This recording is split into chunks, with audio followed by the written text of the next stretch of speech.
अस्सलाम वालेकुम नाजरीन, आप देख रहे हैं JN न्यूज़ और मैं हूं आपकी host Rubina Chaudhary.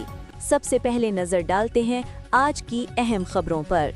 Lucky Marwat commander 55 brigade brigadier Haider Ali ने वांडा बनौची शहबाज खेल उमरडा और गजनी खेल के इलाकों का दौरा किया। उन्होंने मकामी अफराद से मुलाकात की, उनके साथ घुल मिलकर गुफ्तगू की और रमजान मुबारक के बबरकत महीने के पेश नज़र मुसाफिरों में इफ्तारी तकसीम की।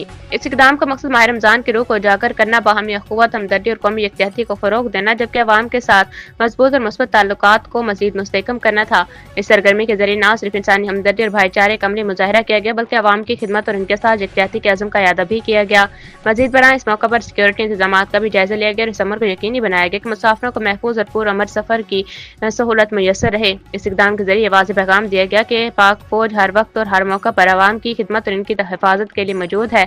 मकामी अफराद ने इस इक़दाम को सराहते हुए अवाम और मुसल्लह अफवाज के दरमियान एतमाद, तामुन और बाहमी एहतराम को मज़ीद फ़रोग़ देने की एक मुस्बत काविश करार दिया।